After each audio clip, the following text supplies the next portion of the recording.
She overheard her millionaire husband telling his mother, "I'll divorce her on her birthday, she will cry." But she had other plans. Her 3 shocking birthday gifts left everyone speechless. Half his wealth, his mother's secret affair with the servant, and a final surprise that shook the entire family, and will shock my beautiful family too. Hi, my most beautiful family, let me start with prayer. May every woman in this family walk with dignity and strength. May every mother, sister, and daughter be loved and honored. May every home be filled with joy, and may your hearts never feel lonely. Amen. My stories have always lifted women high, because without women there is no love, no family, no tomorrow. Here in Mr. Peter's family, women are celebrated, never broken. But my family, I must be honest, it hurts when many of you leave the story halfway, not because of numbers, but because it feels like my hard work means nothing. Still, I cannot stay angry, because my love for you is greater than my pain. When you watch until the end, you are not just watching, you are saying, "Mr. Peter, we are with you." That unity gives me strength to keep writing with love. If your heart is true, write present. If your love is real, write, "I am with Mr. Peter." Let's start with love. Paul Hogan's hands trembled as they held his wife's face, not from nervousness, but from the overwhelming gratitude that this incredible woman had chosen him, chosen to give him her heart, her soul, her everything. "You're shaking," Melina Bavuma Hogan whispered, her voice soft with concern as thunder rolled across their Connecticut estate. 6 months of marriage, and she still noticed every tremor, every breath, every heartbeat of the man she'd sworn to love forever. "Because I can't believe you're real," Paul confessed, his blue eyes drinking in her beautiful face illuminated by candlelight. "Every morning I wake up terrified this is all a dream, that I'll lose you." Melina's laugh was like music as she placed her hands over his. "Then stop thinking and feel this," she breathed, guiding his palm to her heart where it pounded wild and fierce. "Feel how alive I am with you. Feel how completely I'm yours." The storm outside seemed to mirror the tempest of passion between them as Paul pulled her against him, his lips finding hers in a kiss so deep and hungry it stole her breath. When they made love, it wasn't just physical, it was spiritual, emotional, a complete merging of 2 souls that had found their other half. Every touch sent fire through their veins, every kiss a promise of forever. "Forever," Paul murmured against her forehead as rain lashed the windows. "Promise me forever, Melina." "Forever and 3 days more," she replied, their secret phrase that never failed to make him smile. It was what she'd whispered at their wedding altar when the priest asked for her vows, and the congregation had laughed, but Paul had known exactly what she meant, that even forever wasn't long enough for a love this deep. Later, as they lay entwined in silk sheets, bodies still humming from their passionate lovemaking, Paul traced invisible words across Melina's bare shoulder with his fingertips, a nightly ritual that made her shiver with pleasure. "What are you writing tonight?" she asked, studying his face. Even in the dim light she could see the wonder there, the same awestruck expression he'd worn since their first date, when she'd laughed at his terrible joke about architecture and he'd fallen completely, irrevocably in love. "How much I need you," he admitted, vulnerability clear in his voice. "How you're not just my wife, you're my oxygen, my heartbeat, my reason for existing." Melina's eyes filled with tears of pure joy.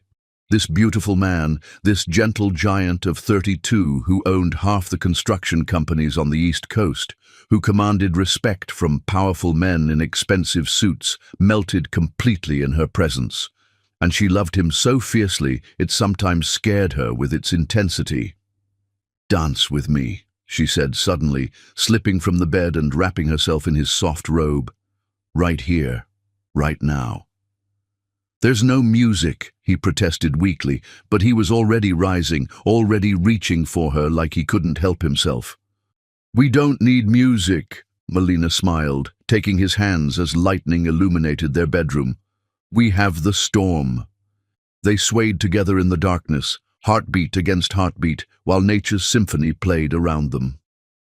Paul buried his face in her hair, breathing in the scent of vanilla and jasmine that always surrounded her. I used to think love was a luxury, he confessed, as they moved to music only they could hear. Something nice to have, but not necessary. Then I met you, and I realized I'd been suffocating my whole life without knowing it. Melina pulled back to look at him, her hands framing his face. And now I know that loving you isn't just what I do, Paul whispered, his forehead touching hers. It's who I am. Without you, I'm just a shell walking around pretending to be alive. The intensity of his words made her breath catch. In the 6 months since their wedding, Paul had never stopped courting her, never stopped treating each day with her like a precious gift that might be taken away. Some nights she'd catch him watching her read or cook or simply exist, and the reverence in his gaze made her feel like the most treasured woman who'd ever lived. "Show me," she whispered against his lips, and he didn't need to be asked twice. They made love again as the storm raged, slower this time, savoring every caress, every passionate kiss, every whispered declaration of love. Paul worshipped her body with tender reverence, and Melina surrendered completely to their burning desire. Afterward, they lay breathless and content, limbs tangled, hearts synchronized. "I have a confession," Melina said softly, tracing patterns on Paul's chest. "Sometimes I pinch myself to make sure this is real, that you're real, that someone like me gets to have someone like you." Paul's arms tightened around her protectively. "Someone like you?" "Melina, you're the most extraordinary woman I've ever known. Your kindness, your intelligence, the way you see beauty in everything, you make me want to be worthy of you every single day." "You already are," she assured him, pressing a kiss over his heart. "More than worthy. You're my perfect match, Paul Hogan, my other half, my home." Later, as dawn painted the sky pink and gold, they lay peaceful in each other's arms. Paul's fingers drew lazy circles on Melina's shoulder as she rested against his chest, her breathing deep and content. "I love our life," she murmured, without opening her eyes. "I love this house. I love our bedroom. I love waking up next to you every morning. I love how you leave little notes in my coffee cup and how you bring me wildflowers from the garden just because it's Tuesday." Paul smiled, pressing a gentle kiss to the top of her head. "I love how you sing when you cook, even though you can't carry a tune to save your life. I love how you read to me from those romance novels and act out all the voices. I love how you make everything brighter just by being in the room." "We're ridiculous," Melina laughed, tilting her head to look at him. 6 months married, and we're still in the honeymoon phase." "Good," Paul said fiercely, his eyes blazing with loving devotion. "I never want to stop being crazy about my wife. I never want to stop falling in love with you every single day." Melina's heart swelled until she thought it might burst. "Promise?" "I promise," Paul vowed, sealing it with a kiss so passionate it left them both breathless, lips swollen from desire. "You're stuck with my devotion for life, Mrs. Hogan." They spent the morning making breakfast together, Paul stealing kisses, while Melina tried to flip pancakes, both of them laughing when the batter ended up on the floor instead of the griddle. It was domestic and perfect, and exactly the kind of simple happiness Melina had dreamed of but never expected to find. Their love felt infinite in these quiet moments, Paul humming off-key while he squeezed fresh orange juice, Melina feeding him strawberries and stealing sips of his coffee. They moved around each other in their sun-drenched kitchen, with the easy choreography of two people completely at home in their shared space. "I had the strangest dream last night," Paul said as they sat at their kitchen island, sharing fruit and coffee, legs intertwined. "We were old and grey, sitting on a porch somewhere, and you were still the most beautiful woman I'd ever seen." Hopefully by then I'll have learned to sing in tune, Melina teased, but her eyes were soft with emotion. Don't you dare, Paul grinned, pulling her hand to his lips to kiss her fingertips. Your off-key humming is one of my favorite sounds in the world. It means you're happy. I am happy, Melina said simply. Deliriously, impossibly, completely happy. Oh, I almost forgot, Paul said as they finished their leisurely breakfast. Mother called yesterday while you were at your book club. Melina looked up, noting something careful in his tone. Paul rarely mentioned his mother, and she'd always assumed it was because they weren't close. Is everything all right? She's fine, Paul assured her quickly. She wants to visit, to meet you properly. I know I should have asked first, but I told her yes. Of course. Melina's face lit up with genuine excitement. Paul, I've been wondering when I'd get to meet her. I want to know the woman who raised such an incredible man. Relief flooded Paul's features. Really? You're not upset that I said yes without asking? Are you kidding? Melina laughed, wrapping her arms around his neck. I'm thrilled. When is she coming? She'll be here for several months, Paul said, spinning her around their kitchen. Fair warning, though, she can be particular. She's very set in her ways. I'm sure we'll get along wonderfully, Melina said confidently, already mentally planning menus and preparing the guest room. I can't wait to hear embarrassing stories about you as a little boy, Paul groaned dramatically. I'm already regretting this. But as they dissolved into laughter, neither of them noticed the shadow that seemed to pass over their perfect morning, or how the sunshine streaming through their windows flickered just for a moment, as if something dark was approaching their paradise. In her excitement to meet her mother-in-law, Melina missed the worry lines that briefly creased Paul's forehead, and the way his smile didn't quite reach his eyes when he spoke of his mother's extended visit.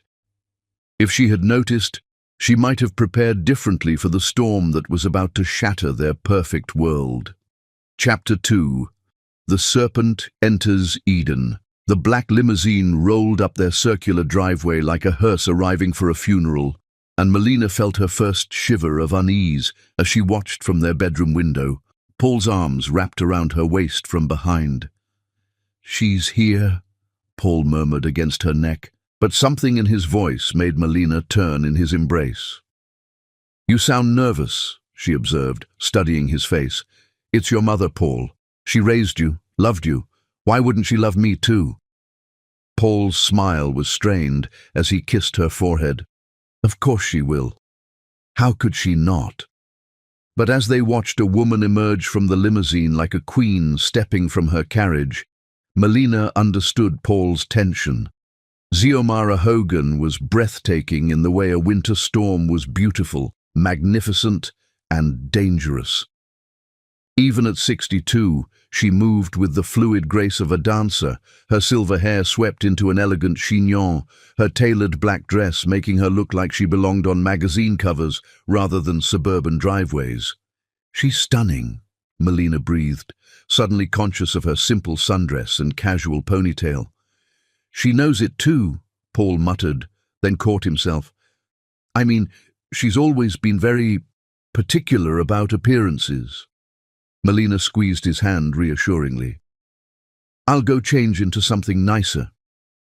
No. Paul's grip tightened on her waist, pulling her back against his chest. You're perfect exactly as you are. If she can't see that, it's her loss. But as they descended the stairs together, Melina couldn't shake the feeling that she was walking into a battle she didn't know how to fight.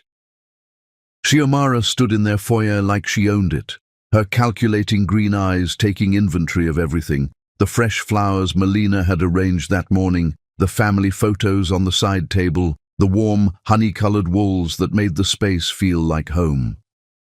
Her expression revealed nothing, but Melina sensed judgment in every glance. Mother, Paul said, approaching cautiously. Welcome. Xiomara offered her cheek for a kiss, which Paul delivered dutifully. Paul, darling, you look tired. Marriage wearing you down already? The words hit like ice water, but Xiomara's smile was perfectly pleasant as she turned those piercing eyes on Melina. "And you must be the little bride I've heard so much about." "I'm Melina," she said warmly, extending her hand. "I'm so happy to finally meet you, Mrs. Hogan. Paul speaks of you constantly." "Does he?" Xiomara's handshake was brief and cool. "How sweet. Though I must say, Paul, you didn't mention how exotic your wife is." The word exotic dripped with subtle poison, but Melina's smile never wavered. "I prefer unique, actually. Paul always says I'm one of a kind. I'm sure he does." Xiomara's gaze swept over Melina's appearance with surgical precision.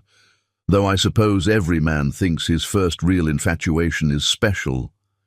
"It's not infatuation," Paul interjected sharply. "I love her."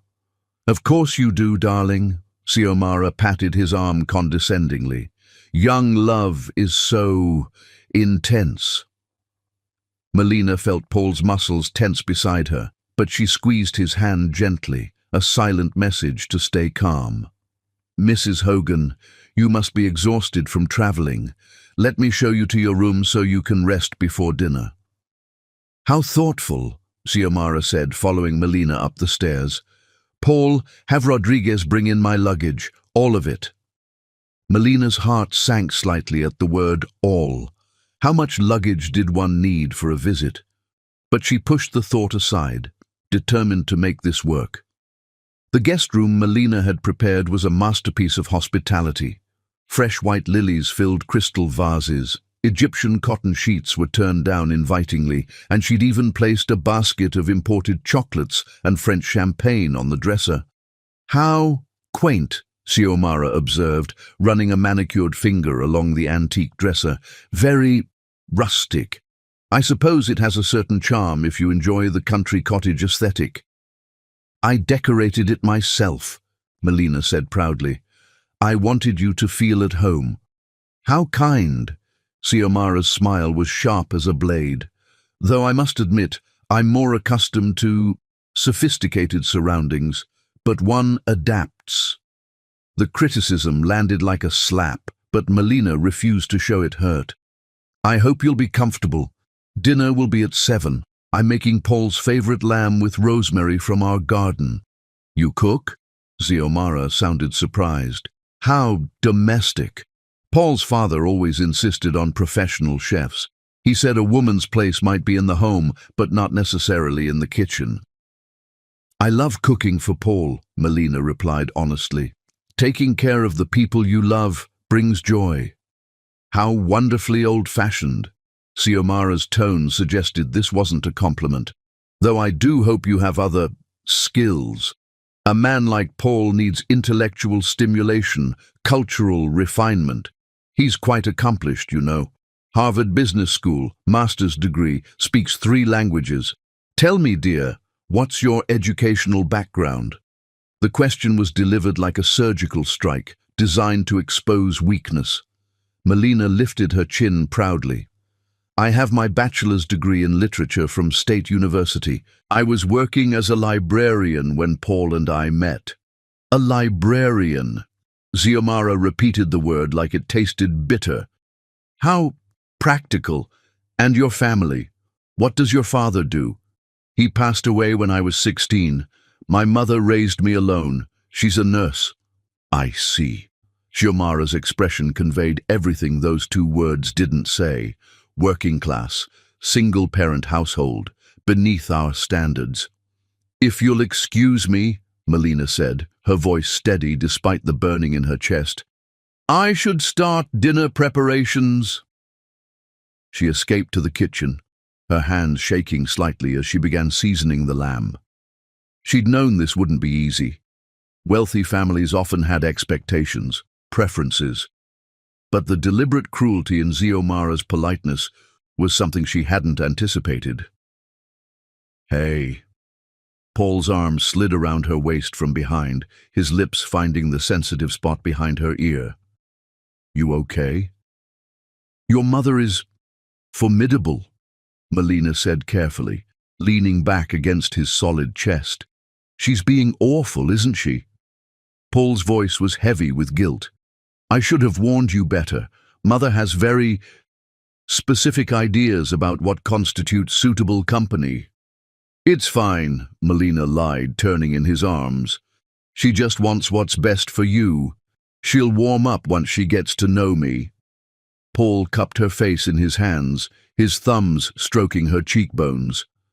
You're incredible, you know that. Any other woman would be throwing plates by now. I'm not any other woman, Melina smiled, standing on tiptoe to kiss him softly. I'm your woman, and I'll fight for this family, even if the battle is with your mother. I love you, Paul breathed against her lips, deepening the kiss until she melted against him. More than anything in this world. I love you too, she whispered back, letting his passion wash away the sting of Xiomara's words. They might have stayed there forever, lost in each other, if Xiomara's voice hadn't cut through the air like a knife. How touching, she said from the kitchen doorway, her tone suggesting it was anything but. I do hope I'm not interrupting anything important.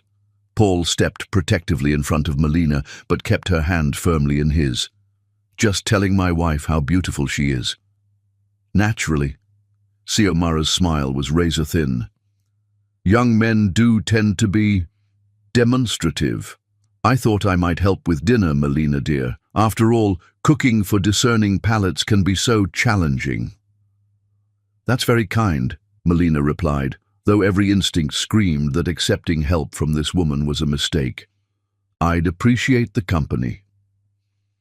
What followed was an hour of delicate warfare. Xiomara criticized every choice. The seasoning was too bold, the vegetables cut too rustically, the wine selection pedestrian. Each comment was delivered with a sweet smile and couched as helpful suggestion, making it impossible for Melina to object without seeming ungrateful. Paul has such refined tastes, Xiomara explained as she rearranged Melina's perfectly plated entrees. His father and I took great care to expose him to the finer things in life. French cuisine, Italian wines, Japanese presentation techniques. We felt it was our duty to cultivate sophistication. I'm sure he appreciates everything you taught him, Melina said through gritted teeth, watching this woman dismantle hours of her careful work. Oh, I hope so, Xiomara sighed dramatically, though sometimes I worry that marriage to the wrong person can diminish a person, make them forget who they truly are. The words hung in the air like poison gas, and Melina felt something cold settle in her chest. This wasn't just snobbery or overprotectiveness. This was war. Dinner itself was a masterclass in psychological manipulation. Xiomara regaled them with stories of Paul's childhood, each one designed to highlight the world he came from: private schools, country clubs, debutante balls, and European vacations. She spoke of his ex-girlfriend Charlotte, a senator's daughter who understood Paul's background so well and fit so naturally into our social circle. Whatever happened to Charlotte? Xiomara asked innocently. Such a lovely girl, beautiful family, impeccable breeding. I always thought you two would end up together. Mother, Paul warned, his jaw tight. I'm just curious, darling. She was so perfect for you. Same social circle, same values, same level of sophistication. Melina felt each word like a physical blow, but she kept her voice steady. Paul chose me, Mrs. Hogan. That's all that matters. Of course, dear. Xiomara's smile was venomous, though I often find that people marry for such different reasons. Love, security, social advancement. The motivations can be so complex. What are you implying? Paul's voice was dangerously quiet. Nothing at all, Paul. I'm simply observing that your sweet wife has certainly elevated her circumstances since meeting you. From a little librarian to mistress of all this. She gestured around their elegant dining room. How fortunate. The accusation hit its target perfectly. Melina felt the blood drain from her face as the implication sank in, that she was a gold digger, a social climber who trapped Paul with sex and manipulation. That's enough, Paul snapped, throwing down his napkin. "I won't have you insult my wife in our own home." "Insult?" Xiomara looked genuinely shocked. "Paul, darling, I would never. I'm simply trying to understand what drew you to someone so different from what we discussed for your future." "We never discussed my future wife." "Didn't we?" Xiomara's eyes glittered with triumph. "All those conversations about finding someone worthy of the Hogan name, someone who could stand beside you as an equal, not someone you'd have to elevate." Melina watched in horror as doubt flickered across Paul's face. For just a moment, he looked at her like he was seeing a stranger, and she realized with crystal clarity that this was exactly what Xiomara had intended. "Excuse me," Melina said quietly, rising from the table. "I need some air." She walked out onto their terrace with as much dignity as she could muster, but inside she was screaming. Paul followed moments later, his face etched with guilt and confusion. "Melina, I'm sorry. She had no right." "She's your mother," Melina interrupted, staring out at the gardens she'd planted with such love. "She's trying to protect you from what she sees as a mistake." "You're not a mistake," Paul said fiercely, pulling her into his arms. "You're the best thing that ever happened to me." "Are you sure?" The question slipped out before she could stop it, and she hated how small her voice sounded. "Yes," Paul said without hesitation, tilting her chin up to meet his eyes. "I've never been more sure of anything in my life." He kissed her then, desperate and claiming, as if he could pour all his certainty into her through touch alone. Melina clung to him, letting his passion reassure her wounded heart. But even as they held each other in the moonlight, she could feel Xiomara's presence like a shadow over their happiness. The older woman had planted her first seeds of doubt, and Melina knew this was only the beginning. When they finally went back inside, Xiomara was nowhere to be found. But on the kitchen counter sat a note in elegant script. "Thank you for a lovely evening. I do hope we can become friends. After all, we both want what's best for Paul. X." Melina crumpled the note in her fist, but she couldn't shake the feeling that she'd just been declared war upon by a master strategist who played to win. As she lay in Paul's arms that night, feeling his body relax into sleep, she stared at the ceiling and wondered how long their perfect love could withstand the poison that had just entered their paradise. Outside their window, a cold wind began to blow. Chapter 3. The Poison Takes Root. The shattered remains of Melina's grandmother's china lay scattered across the kitchen floor like broken dreams, each piece reflecting the morning sunlight that had seemed so promising just moments before. "Oh my goodness, how clumsy of me," Xiomara gasped, her hand pressed dramatically to her chest as she surveyed the destruction. "I was just trying to help by putting away the clean dishes, and it simply slipped from my fingers." Melina stared at the ruins of the tea set that had survived the Great Depression, 2 world wars, and her grandmother's journey from Jamaica to America.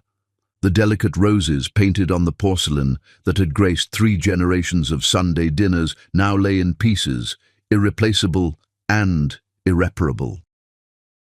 It's okay," Melina managed, though her voice cracked on the words. "Accidents happen." "You're being so gracious about this," Xiomara cooed, but there was something glittering in her green eyes that looked suspiciously like satisfaction. "Though I must say, dear, perhaps antique china shouldn't be stored so high up. It's rather impractical, don't you think? If you must keep sentimental pieces, they should really be properly secured." The implication was clear. This was somehow Melina's fault for having the audacity to store her family heirlooms in her own kitchen. She knelt among the broken pieces, carefully gathering the larger fragments, hoping against hope that something might be salvageable. "What happened?" Paul's voice came from the doorway, and Melina looked up to see him taking in the scene with confusion and concern. "I'm afraid I've had a little accident with Melina's dishes," Xiomara said before Melina could speak. "She stored them so precariously on that high shelf, And when I tried to help put away the breakfast things, well, she gestured helplessly at the wreckage. Paul's gaze shifted between his mother and his wife, and Melina saw something that made her heart sink, a flicker of irritation directed at her. "Melina, why would you put fragile dishes up there? You know how dangerous that is." "I've kept them there for 2 years without any problems," Melina said quietly, still gathering pieces. "They were perfectly safe." "Clearly not," Paul snapped, then immediately looked stricken by his own harsh tone. "I'm sorry, I didn't mean, I just don't understand why you'd risk something so precious to you." "Perhaps," Xiomara interjected smoothly, "it would be better if I handled the kitchen arrangements while I'm here. I have experience with proper organization, and we wouldn't want any more accidents." Melina's hands stilled on the broken china. In one masterful stroke, Xiomara had destroyed her property, made it seem like Melina's fault, turned Paul against her, and positioned herself as the solution to a problem she'd created. "That won't be necessary," Melina said firmly, rising to her feet with the fragments cradled in her palms like wounded birds. "I can manage my own kitchen." "Of course you can, dear," Xiomara agreed with a patronizing smile. "I'm simply offering to help. After all, we're family now." But as Melina disposed of the broken pieces, she caught Xiomara's reflection in the kitchen window and saw the woman's satisfied smirk. This had been no accident. This had been the opening move in a carefully orchestrated campaign. Over the following days, the attacks intensified with surgical precision. Xiomara criticized everything from Melina's choice of morning newspaper, so tabloidish, dear, to her preferred brands of coffee. "I'm sure it's fine for those with simpler tastes." Each comment was delivered with a sweet smile and framed as helpful advice, making Melina look ungrateful if she objected. "Paul mentioned you studied literature," Xiomara said one afternoon as they sat in the garden, watching Paul work in his home office through the window. "How quaint. Of course, practical degrees are so much more valuable these days. Business, law, medicine, fields that actually contribute to society." "Literature contributes to society," Melina replied evenly, though her fingers tightened on her book. "Stories shape how we understand ourselves and others." "I suppose that's one way to look at it," Xiomara mused, her tone suggesting it was a very naive way indeed. "Though I must say, it doesn't exactly prepare one for the realities of life, does it? Managing finances, understanding business, navigating social expectations. These are skills that actually matter in the real world." "Paul fell in love with who I am," Melina said quietly, "not my degree or my social status." "Oh, sweet child," Xiomara laughed, the sound like breaking glass. "You really believe that, don't you? Paul is a romantic, it's true, but he's also practical. He understands that love isn't enough to build a life on. Compatibility matters. Shared backgrounds, similar values, complementary skills." She leaned closer, her voice dropping to a confidential whisper.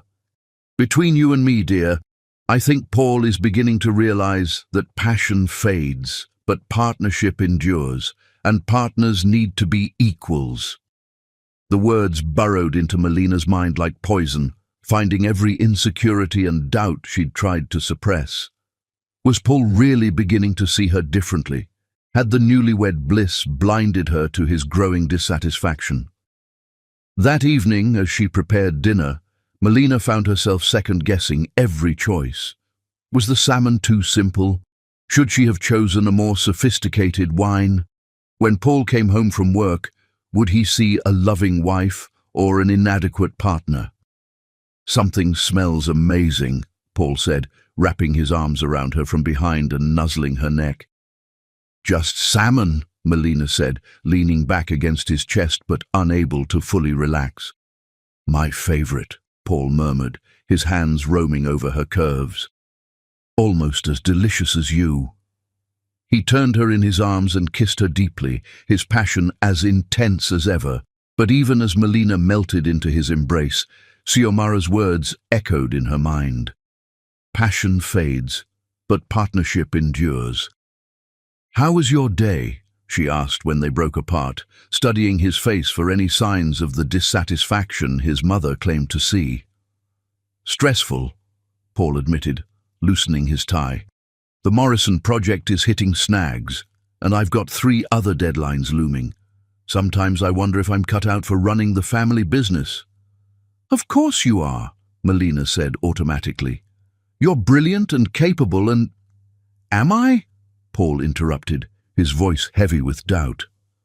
"Mother thinks I've been distracted lately, unfocused. She says I'm not living up to my potential." Melina felt a chill run down her spine.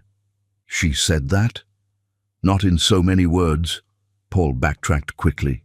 "She's just concerned about my stress levels. She thinks maybe I'm trying to juggle too much at once." Like a new wife, Melina thought, but didn't say. Instead, she reached up to cup his face in her hands. "You're not juggling too much. You're building a life with the woman you love. That's not a distraction. It's motivation."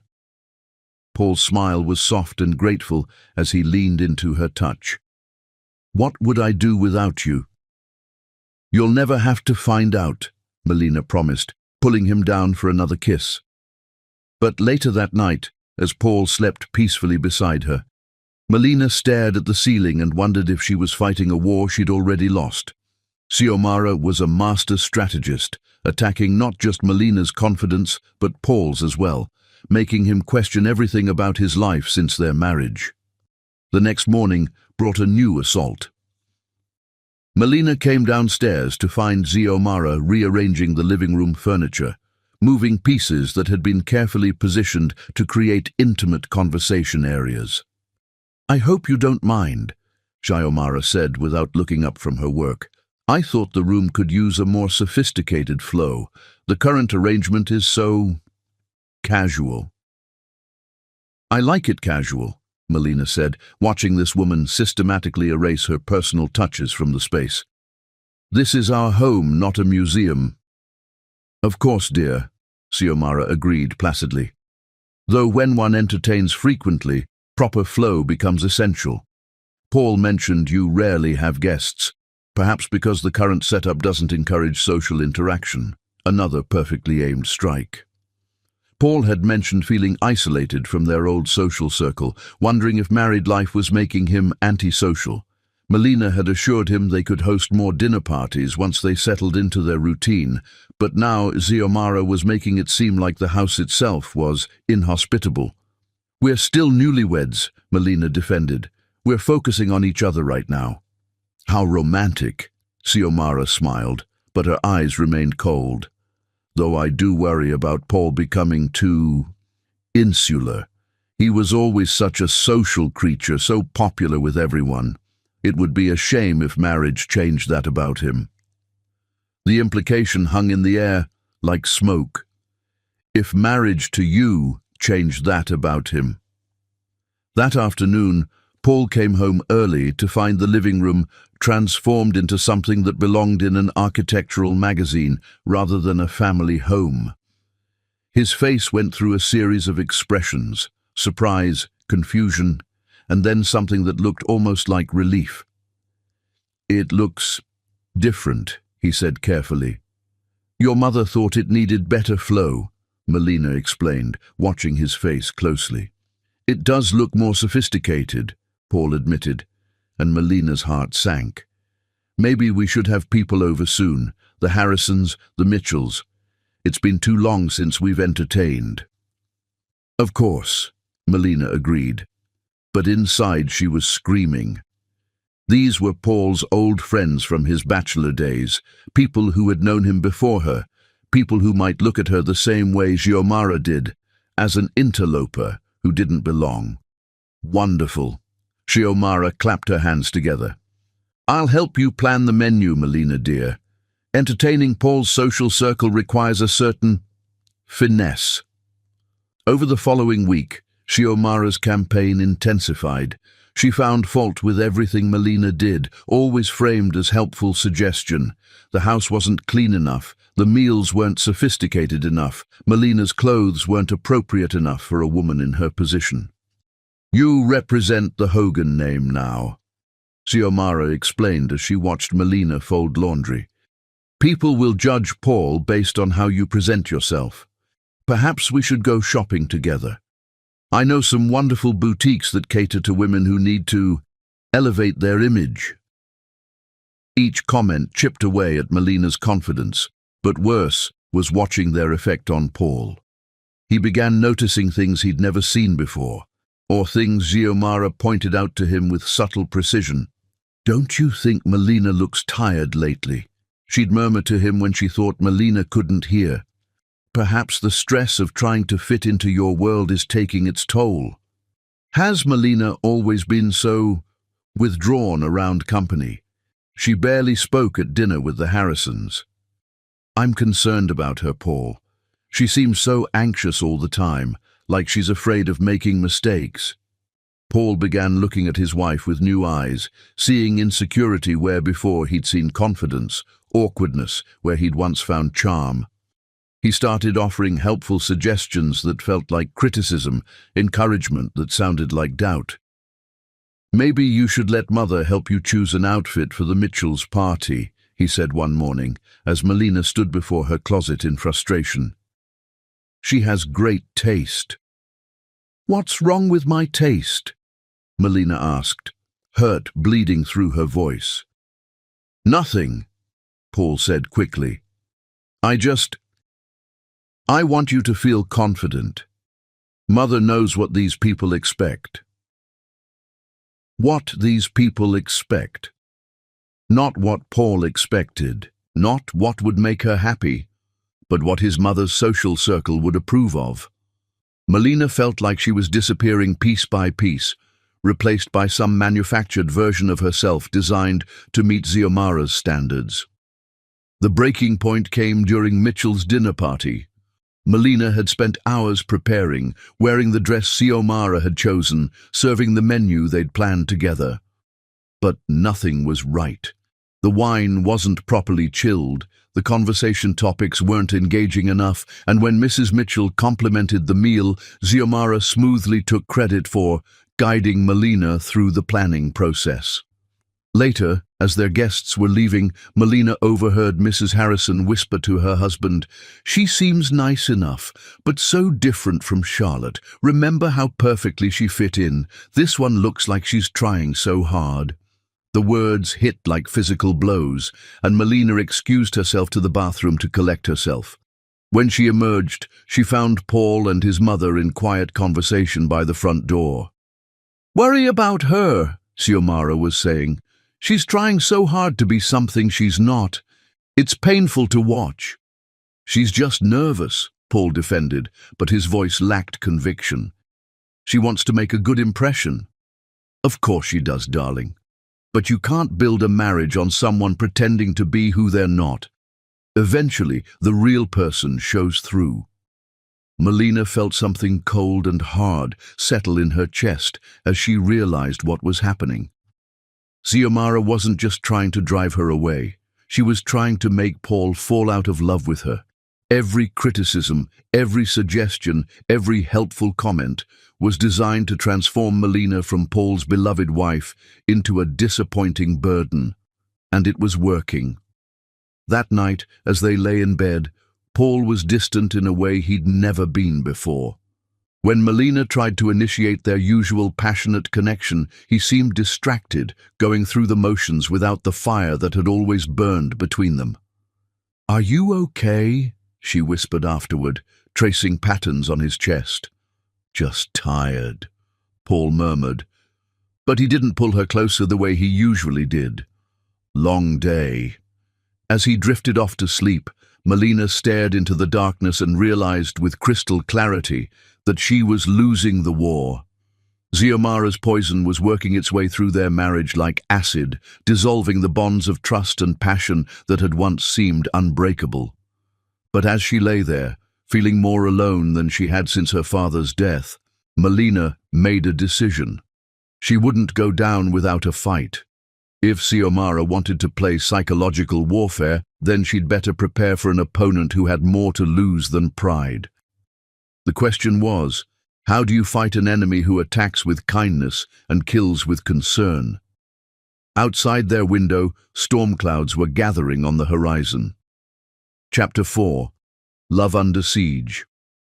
The legal documents scattered across Paul's desk looked innocent enough, but as Melina read the partnership agreements while dusting, her world shifted completely. Spousal rights and asset distribution, she read silently, heart pounding as the legal language made sense. Due to Paul's specific business partnership structure and Connecticut's property laws, she discovered something shocking. When Paul restructured his companies after their marriage, he'd inadvertently created shared ownership. The legal documents showed she was entitled to significant marital assets, including portions of the construction empire and real estate acquired during marriage. She'd married him for love, never caring about money. But now, staring at these documents, she realized she wasn't just the librarian who'd captured a wealthy man's heart. She was a woman with real power. "What are you doing in here?" Melina spun to find Xiomara in the doorway, green eyes sharp as they took in the scene, Melina surrounded by Paul's private papers. "I was just dusting," Melina said quickly. "I didn't mean to pry." "Of course not, dear." Xiomara glided closer, gaze never leaving the documents. "Though those look rather personal, Paul is so particular about his privacy." The threat was wrapped in silk. "I was putting them back," Melina said, but Xiomara had moved close enough to see exactly what she'd been reading. "Partnership agreements," Xiomara observed neutrally. "How interesting that you'd be dusting those particular documents." The implication was crystal clear. Xiomara thought she'd been snooping for information about Paul's wealth. The gold digger narrative was about to explode. "It's not what you think," Melina began. "Oh, sweet child, I don't think anything," Xiomara smiled with surgical precision. "It's natural for new wives to be curious about their husband's assets, though I hope Paul doesn't feel you're taking undue interest in his financial affairs. Men can be so sensitive." The threat was delivered perfectly. Xiomara would tell Paul about this, spin it to make Melina look exactly like what she'd accused her of being, a calculating woman investigating her potential windfall. Chapter 5. The web of lies tightens. The photograph landed on Paul's desk like a bomb designed to detonate their marriage, and from her position in the hallway, Melina watched her husband's face transform from confusion to devastation to cold, terrible rage. "I'm so sorry you had to see this," Xiomara whispered, her voice trembling with perfectly performed anguish. "I debated whether to show you, but I couldn't let you live a lie." Paul stared at the image, clearly doctored but expertly done, showing Melina in what appeared to be a passionate embrace with James, their regular delivery man. The angle was perfect, the lighting convincing, and to someone already poisoned by doubt, it would look absolutely real. "When was this taken?" Paul's voice was barely human, raw with betrayal. "Yesterday afternoon," Xiomara replied, dabbing at dry eyes with a silk handkerchief. "I saw them from the upstairs window and, oh, Paul, I wanted to be wrong so badly. But then I saw her slip him something, money, I think, and I realized this has been going on for some time." Melina's blood turned to ice as she witnessed the masterpiece of manipulation. Xiomara had taken her innocent conversation with James about his sick daughter, during which she'd given him extra money for medicine, and turned it into evidence of a sordid affair. "Where is she now?" Paul asked, his hands shaking as he held the photograph. "In the garden, I believe. Paul, darling, you must confront her carefully. Women like this, they can be dangerous when cornered. Women like this." The phrase hit Melina like a physical blow. In Xiomara's mind, she wasn't just an unfaithful wife. She was a type, a category of manipulative woman who trapped good men with lies and sex. Melina fled upstairs before Paul could find her, her mind reeling. How do you defend yourself against evidence that looks so real? How do you explain that you've been set up by a woman who's spent weeks laying the groundwork for your destruction? 20 minutes later, Paul found her in their bedroom, and the man who walked through that door was a stranger. Gone was the gentle giant who'd worshipped her body and soul. In his place stood a cold, calculating adversary whose blue eyes held nothing but contempt. "We need to talk," he said, closing the door with ominous finality. "Paul, whatever your mother told you, don't." His voice cut through her words like a blade. "Don't lie to me anymore. I've seen the photograph." Melina's heart shattered as she realized how completely Xiomara had won. What photograph? Paul threw the image on their bed, and Melina stared at it in shock. It was her face, her body, but the embrace with James had never happened. The technology was sophisticated enough to fool anyone who wanted to believe the worst. "This isn't real," she whispered. "Paul, you know me. You know I would never—" "Do I?" Paul's laugh was bitter. "Because looking back, I'm starting to see a pattern. The way you married me so quickly, how eager you were to move into this house, your sudden interest in my business papers." Each accusation was a dagger to her heart. "I married you because I love you." "You married me because I was convenient," Paul corrected, his voice growing colder with each word. "A lonely rich man, so grateful for attention that I didn't ask the right questions. Tell me, how long have you been planning this? Did you target me specifically, or was I just lucky enough to be the first wealthy fool who fell for your act?" The cruelty in his words took her breath away. This was the man who'd traced love letters on her skin, who'd whispered that she was his religion, his reason for breathing. Now he looked at her like she was something poisonous he'd accidentally touched.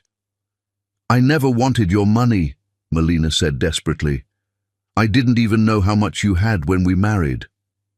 "Right," Paul sneered. "That's why you were so carefully reading my partnership agreements yesterday. Just casual dusting, was it?" Melina realized with horror that every innocent action had been twisted into evidence against her. Her dust cloth had become proof of snooping, her kindness to James had become adultery, her love had become calculation. "Paul, please," she begged, reaching for him. "Look at me. Really look at me. Don't you see how much I love you?"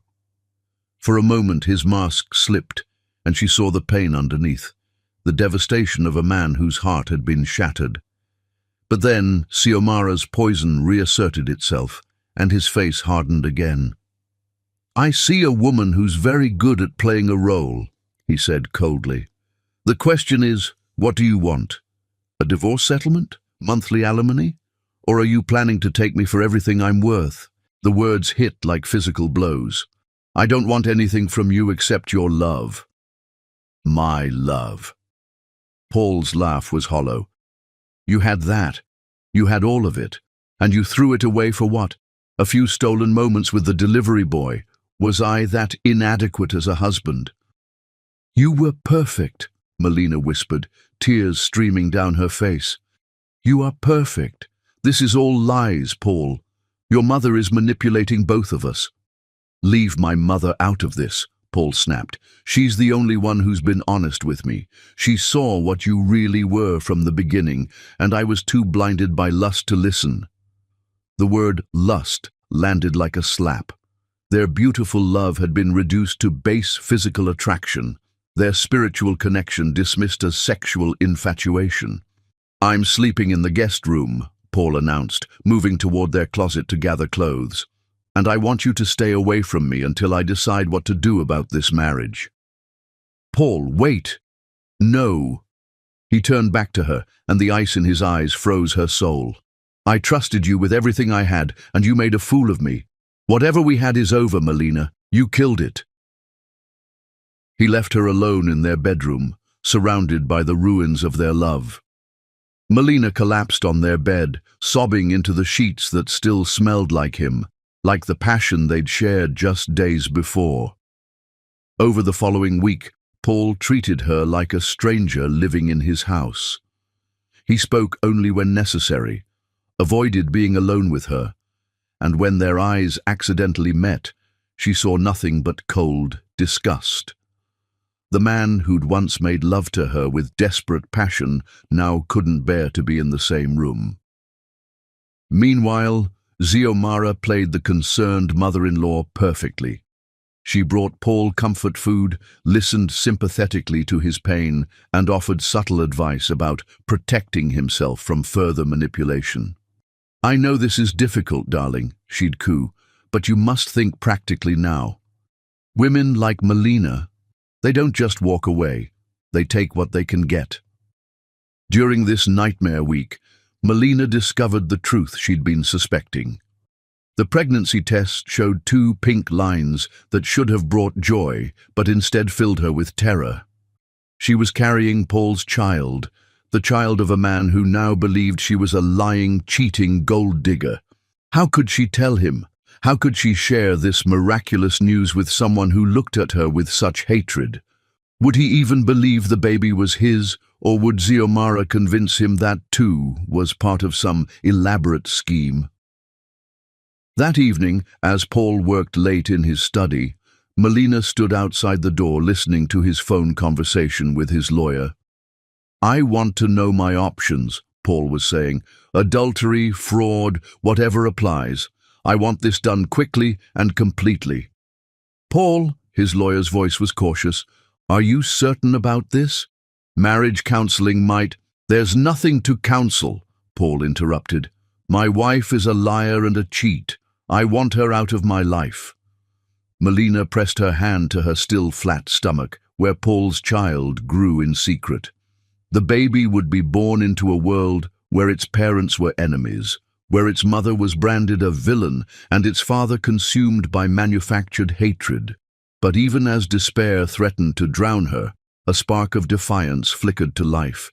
She had 3 secrets that could change everything: her legal claim to half his wealth, proof of Xiomara's affair, and now the pregnancy. The question was when and how to use them. As she climbed the stairs to their bedroom, now hers alone, Melina made a decision. She would not go quietly into the night. She would not let Xiomara's lies destroy the greatest love she'd ever known, without a fight. But first, she needed to survive long enough to plan her counterattack. Because looking at Paul's face today, she realized that Xiomara wasn't just trying to end their marriage, she was trying to destroy Melina completely. Outside, storm clouds gathered with increasing fury, promising a tempest that would either wash them all clean or drown them in the ruins of what had once been love. Chapter 6. Hearts breaking in silence. The silence at the breakfast table was so thick it could be cut with a knife, and Melina felt each passing second like a physical weight pressing down on her chest as Paul read his newspaper with deliberate indifference to her presence. 3 weeks had passed since the photograph destroyed their marriage, and Paul had perfected the art of treating his wife like furniture, necessary but unworthy of acknowledgement.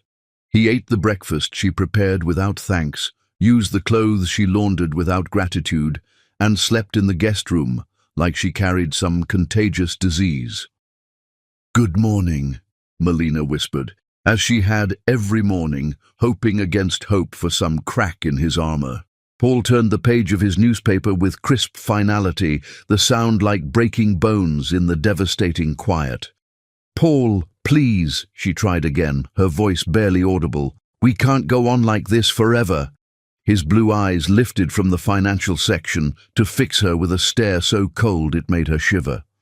"We're not going on like anything," he said with surgical precision. "There is no we anymore. There's me, living my life, and you, waiting for your lawyer to call about the settlement." The cruelty was breathtaking. This was the man who'd once promised to love her forever, who'd worshipped her body like a temple, who'd written invisible poetry on her skin with trembling fingers. Now he spoke to her like she was a business transaction he couldn't wait to complete. "I'm not asking for a settlement," Melina said quietly. I never was. Paul's laugh was bitter as winter. Right. You're just the wronged, innocent wife who happened to be caught in another man's arms. Tell me, was the money worth it? Was whatever he paid you worth destroying what we had? There was no money, Melina whispered, but she might as well have been talking to a stone wall.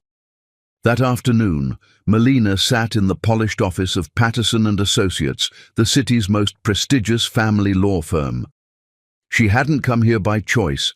Desperation had driven her to seek answers about her legal rights, if only to understand what Paul meant when he talked about settlements and financial arrangements. Mrs. Hogan, attorney Sarah Patterson said, sliding a thick folder across the mahogany desk, I've reviewed your husband's financial documents and your marriage certificate. Given Connecticut's marital property laws and the specific structure of your husband's business partnerships, your situation is quite advantageous. Melina stared at the papers without really seeing them. I don't understand. When your husband restructured his companies 6 months after your marriage, he created what we call marital assets. The law is very clear. You're entitled to 50% of all assets acquired or restructured during the marriage.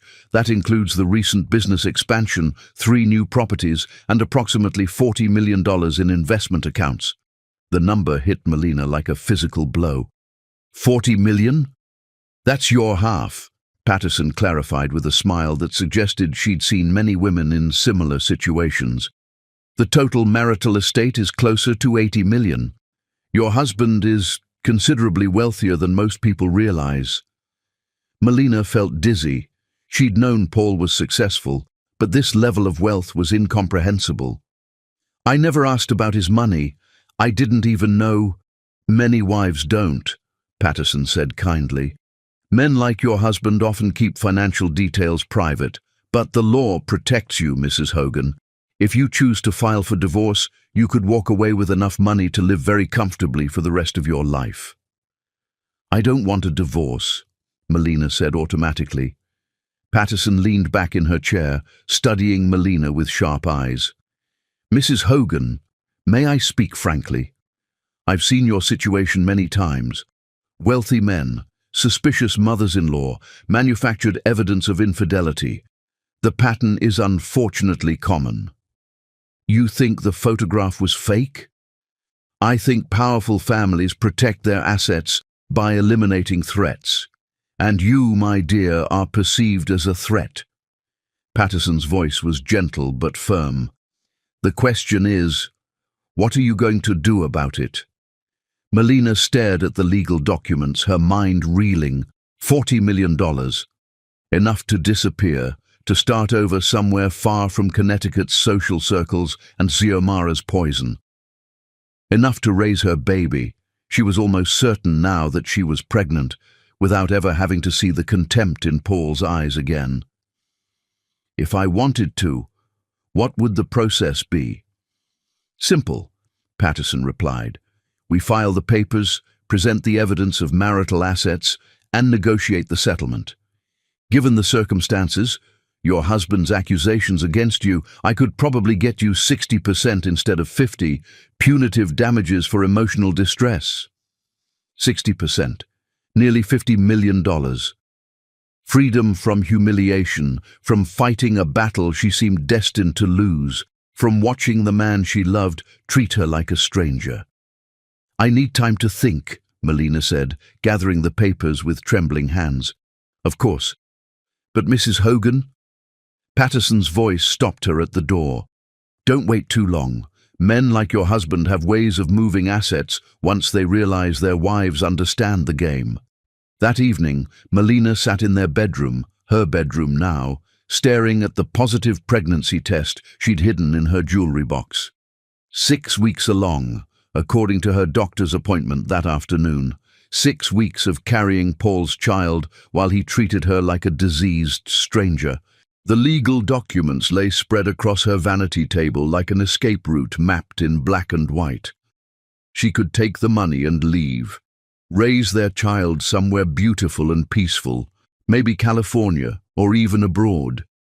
Never again would she have to endure Xiomara's subtle cruelties or see doubt in Paul's eyes when he looked at her.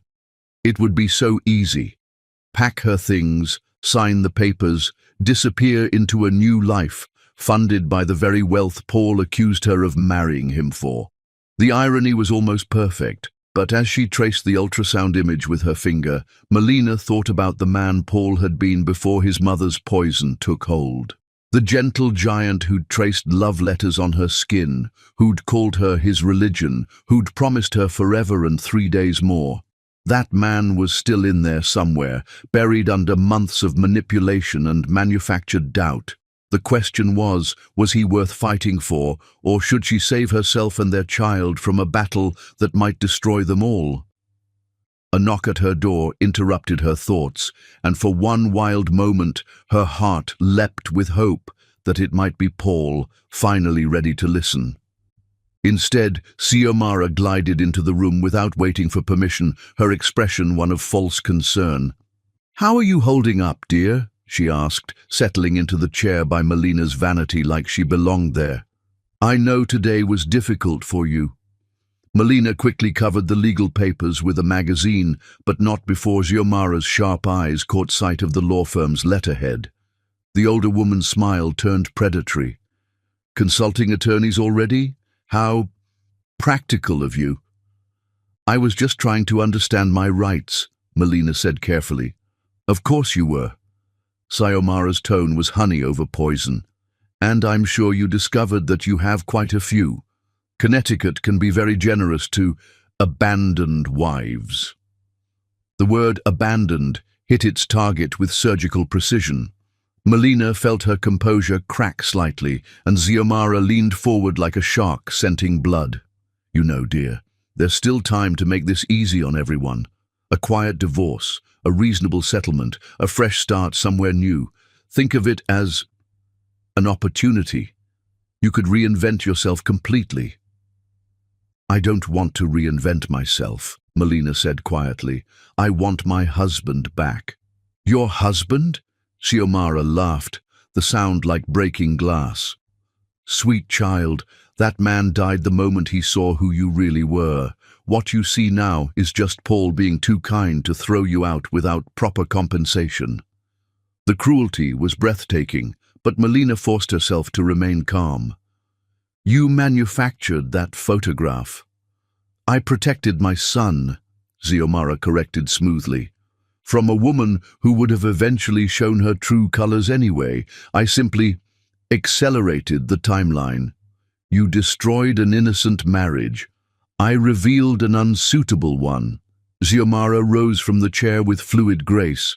"But it doesn't have to end badly for you, Melina. Take the money, make a new life.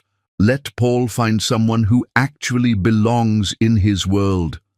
After Xiomara left, Melina sat surrounded by the tools of her own liberation. The legal documents that could free her, the pregnancy test that confirmed her greatest joy and deepest complication, the ultrasound image of a child who would grow up either as the bridge that healed their family or the casualty of their war. She thought about Sarah Patterson's words. "Don't wait too long. Men like your husband have ways of moving assets once they realize their wives understand the game." But she also thought about Paul's voice that morning, cold and dismissive. There is no "we" anymore. Maybe there wasn't. Maybe she was fighting for something that was already dead, sacrificing her dignity and her future for a love that had proven fragile enough to shatter at the first test. The $40 million could give her child everything, the best schools, the finest opportunities, a life free from the toxicity that had poisoned this house. All she had to do was sign the papers and walk away. But as she stared at her reflection in the vanity mirror, Melina saw not a broken woman ready to surrender, but a warrior gathering her strength for the battle of her life. She had 3 secrets that could change everything: her legal claim to Paul's wealth, proof of Xiomara's affair, and now the pregnancy that would shatter every assumption about her motives. The question was no longer whether to use these weapons, but when and how to deploy them for maximum impact. She could take the money and run, or she could fight for the love that had once seemed worth any sacrifice. Tomorrow was her birthday, and Paul had promised her a memorable celebration. He had no idea how memorable it was about to become. As she prepared for bed, Melina made her choice. Not the easy path of financial escape, but the harder road of fighting for what was rightfully hers. Not Paul's money, but Paul's heart. Outside, the storm that had been building for weeks was finally ready to break. Chapter 7. The Birthday Plot. The divorce papers lay spread across Paul's desk like surgical instruments prepared for an execution, and Melina's heart shattered as she watched her husband practice the speech that would end their marriage on her 28th birthday. "I've given this considerable thought," Paul rehearsed to Xiomara, his voice cold and clinical, "and I've decided our marriage was a mistake that needs to be corrected." "Perfect, darling," Xiomara purred from her position in the leather chair, coaching him like a director preparing her leading man for the performance of his life. "But remember, you must be firm. No wavering, no room for her tears to manipulate you." Melina pressed herself against the wall outside his study, invisible in the shadows, listening to them plan her destruction with the enthusiasm of generals plotting a siege. "The timing feels cruel," Paul said, and for a moment hope flickered in Melina's chest that some part of her gentle husband still existed beneath the ice. "Timing is everything," Xiomara corrected smoothly. "Her birthday dinner, surrounded by family, maximum emotional impact. She'll be expecting celebration, gifts, promises of forever. Instead, she gets reality." "She'll cry," Paul said quietly, and there was something in his voice, regret, satisfaction. Melina couldn't tell anymore.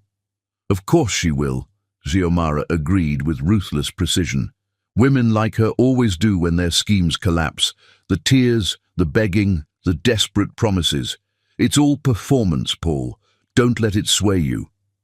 "What if she tries to fight the divorce? She could make this ugly." Xiomara's laugh was silk, wrapped around a blade. "With what? She's a librarian who married above her station. You have the evidence of her affair, witnesses to her gold-digging behavior, proof of her deception. She has nothing."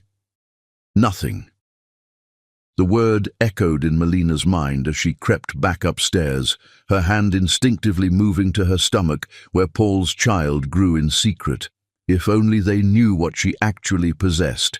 Evidence of Xiomara's affair, legal rights to half Paul's fortune, and most powerfully, the baby that would change everything. 3 days. She had 3 days until her birthday dinner to prepare her counterattack. Over the next 72 hours, Melina became a woman transformed. The broken, pleading wife disappeared, replaced by someone harder, more calculating, more dangerous. She gathered her weapons with the precision of a strategist, preparing for the battle of her life. First, she visited her lawyer, not for divorce proceedings, but to confirm her rights under Connecticut's marital property laws. The meeting confirmed what she'd discovered in Paul's papers. She was entitled to 50% of everything acquired during their marriage, including his business partnerships and real estate holdings. "Are you sure you want to pursue this?" her lawyer asked, studying the documentation. "This could get very messy, very quickly." "It already is messy," Melina replied with quiet steel. "I'm just evening the odds." Next, she retrieved the photographs she'd taken of Xiomara and Matteo's passionate encounter in the greenhouse. The images were crystal clear, Xiomara's face unmistakable as she surrendered to desire in the arms of their groundskeeper. The woman who preached about moral standards and appropriate behavior had been living a lie more elaborate than any she'd accused Melina of telling. Finally, she scheduled an appointment with Dr. Morrison for a comprehensive pregnancy examination, complete with ultrasound images and detailed medical documentation. At 7 weeks, Paul's child was clearly visible, a tiny miracle that would shatter every assumption about timing and manipulation. The birthday dinner was set for Saturday evening. Paul had invited his brother Marcus from California, his sister Eleanor from Boston, and several close family friends, all of them now poisoned against Melina by Xiomara's carefully orchestrated campaign. "Such a lovely gesture," Xiomara commented as she supervised the dinner preparations, playing the devoted mother-in-law to perfection. "Paul insists on making your birthday special despite everything you've put him through." The fake sweetness in her voice made Melina's skin crawl, but she smiled and nodded, playing her own role of the unknowing victim. Let them think she suspected nothing. Let them believe she was still the broken woman who'd been sobbing into her pillow for weeks. Friday evening, Paul made one final attempt at reconciliation, not out of love, but out of guilt. "Melina," he said, standing awkwardly in the doorway of what had once been their bedroom, "about tomorrow night." "Yes?" She looked up from the book she'd been pretending to read, her expression carefully neutral. "I want you to know that this isn't easy for me either."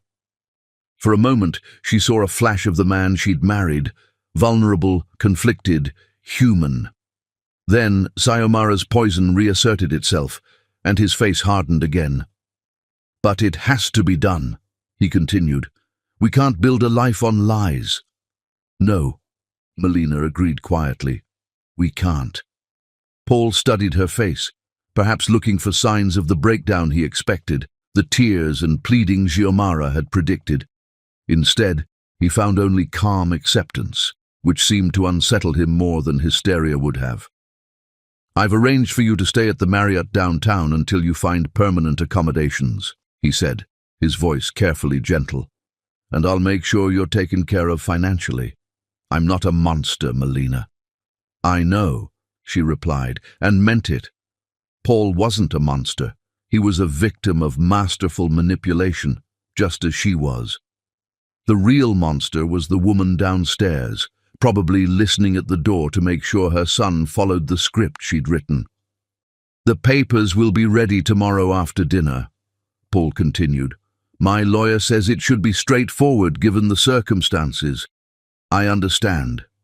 Her calm acceptance clearly disturbed him.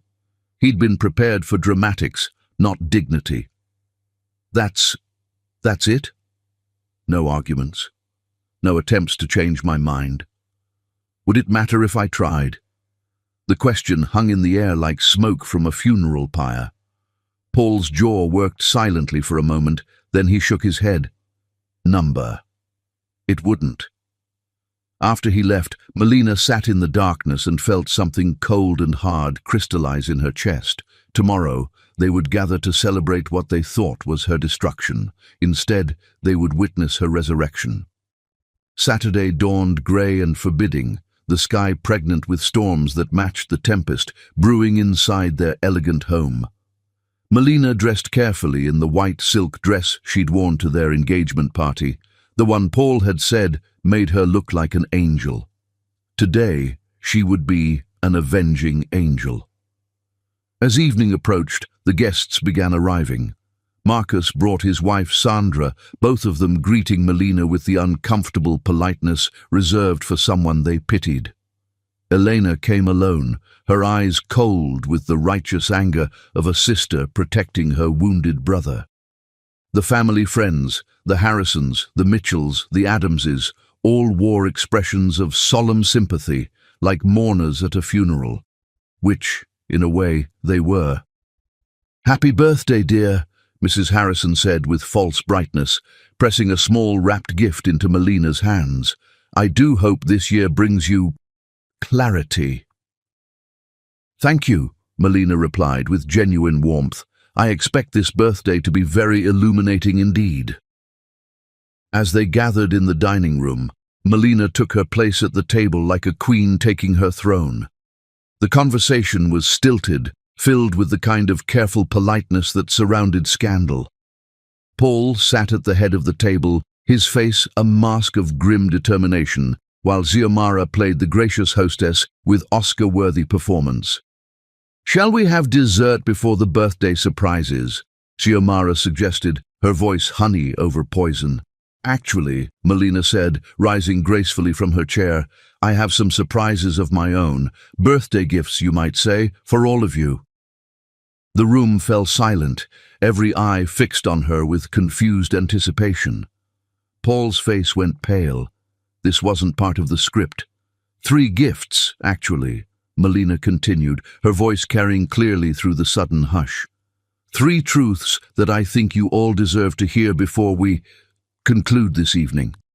Xiomara's mask slipped for just a moment, revealing a flash of something that might have been fear, but she recovered quickly, her smile never wavering. How thoughtful, dear, she said with carefully controlled sweetness. Though perhaps we should stick to the planned agenda. Oh, I think everyone will want to hear this, Melina said with deadly calm. After all, they've come so far to be here for my special day. She moved to the sideboard where she'd placed 3 manila envelopes, each one containing the ammunition that would change everything. The room held its collective breath as she lifted the first envelope with ceremonial precision. My first gift, she announced, her voice carrying the authority of someone who had nothing left to lose, is truth. Outside, thunder rumbled in the distance, as if the heavens themselves were preparing for the storm that was about to break over their carefully constructed lies. Chapter 8. The words that shattered everything. The crystal wineglass slipped from Melina's trembling fingers and shattered against the marble floor, the sound lost beneath the crushing weight of the words that drifted from Paul's study like poison through the morning air. When I divorce her on her birthday, she will cry like the pathetic gold digger she is, and finally everyone will see what I was too blind to recognize. Paul's voice carried clearly through the partially open door, each word delivered with surgical precision to his mother, who was no doubt drinking in every syllable of his planned cruelty like vintage wine. Perfect, darling, Xiomara's purr of satisfaction followed. The timing is exquisite. She'll be expecting celebration, perhaps even thinking she's won you back with her pitiful attempts at reconciliation. Instead, she'll be publicly humiliated in front of everyone who matters. Melina pressed herself against the wall, her legs suddenly unable to support her as she listened to the man she'd worshipped plan her destruction with the enthusiasm of someone planning a pleasant dinner party. I almost feel sorry for her, Paul continued, and there was something in his voice that might have been regret, or perhaps just satisfaction at a job well done. She actually believes she can manipulate me with those wounded doe eyes and trembling lips. Did you see her last night? Trying to look brave and dignified when she's nothing but a scheming little— Now, Xiomara interrupted smoothly. We mustn't be crude, even when describing her. After all, she did serve her purpose. She taught you valuable lessons about trust and the dangers of thinking with your heart instead of your head. Expensive lessons, Paul replied with bitter humor. But worth it, I suppose. At least now I know what real manipulation looks like. The way she pretended to be innocent, the calculated tears, the perfect timing of every gesture designed to make me feel guilty for doubting her. Melina's heart shattered into so many pieces, she wondered if it would ever beat normally again. This was what Paul truly thought of her, that every tear had been calculated, every moment of pain performed for his benefit, every "I love you" part of an elaborate con game. She'll probably try to claim she's pregnant, Xiomara said with casual cruelty. That's what desperate women do when they feel their meal ticket slipping away. You'll need to be prepared for that particular piece of theater. Let her try. Paul's voice hardened with contempt. I haven't touched her in weeks. If she claims to be carrying my child, it will just prove what we already know about her character. The irony was devastating. Melina was indeed pregnant with Paul's child, conceived during those passionate nights when he still loved her, still trusted her, still whispered poetry against her skin. But his timeline was wrong, his memories clouded by Xiomara's poison. He didn't remember their last night together 3 weeks ago, when grief and alcohol had driven him to seek comfort in her arms one final time before hate consumed him completely. "The birthday dinner will be perfect," Xiomara continued with obvious relish. "All those people who've been whispering about the situation finally getting confirmation of what they suspected. Your dignity restored, her true nature exposed, justice served." "She deserves it," Paul said with finality. "She made her choices when she decided to betray me. Everything that happens now is the consequence of her own actions." Melina fled upstairs before she could hear any more, her vision blurred by tears of rage and heartbreak. In their bedroom, her bedroom now, she stared at her reflection and saw a woman she barely recognized, thin, hollow-eyed, worn down by weeks of psychological warfare. She looked like a ghost haunting her own life. But as she wiped away her tears, something cold and hard crystallized in her chest. If Paul wanted to see her as a calculating manipulator, if he truly believed she was capable of such elaborate deception, then perhaps it was time to give him exactly what he expected. The morning brought fresh humiliation as Xiomara appeared in the kitchen wearing the smile of someone savoring an upcoming victory. "Good morning, dear," she sang, her voice dripping with false sweetness. "Are you looking forward to your special day? Paul has been working so hard on your surprise." "I'm sure he has," Melina replied evenly, her voice betraying nothing of the storm raging inside her. "I do hope you won't make a scene tonight," Xiomara continued, arranging white orchids, Paul's old favorite, in a crystal vase. "The family has been through quite enough drama lately, don't you think?" "Oh, I don't think anyone will be disappointed by tonight's entertainment," Melina said with quiet steel. Something in her tone made Xiomara look up sharply, her predator's instincts suddenly alert. "What do you mean?" "Just that birthdays are often full of surprises," Melina replied innocently. "You never know what gifts the day might bring." The afternoon passed with agonizing slowness as Melina made her final preparations. She placed the 3 manila envelopes on the sideboard in the dining room, each one labeled with elegant script: truth, justice, and consequences. As evening approached, she dressed in the white silk dress from their engagement party, the one Paul had said made her look angelic. Tonight, she would be an angel of revelation, bringing divine justice to those who had tried to destroy her. The guests arrived precisely at 7, each one greeting her with the uncomfortable mixture of pity and anticipation that surrounded scandal. Paul's brother Marcus looked genuinely sorry for her, while his sister Eleanor could barely mask her satisfaction at seeing the woman who had trapped their brother finally getting her comeuppance. Dinner was exquisite torture, course after course of elaborate food that tasted like ashes in her mouth, while conversation swirled around neutral topics, everyone carefully avoiding the elephant in the room. Paul sat at the head of the table like a king preparing to dispense justice, while Xiomara played the gracious hostess with Academy Award-worthy performance. As dessert was served, an elaborate chocolate torte that Melina had made herself, one last gesture of the loving wife she'd tried to be, Paul cleared his throat with obvious nervousness.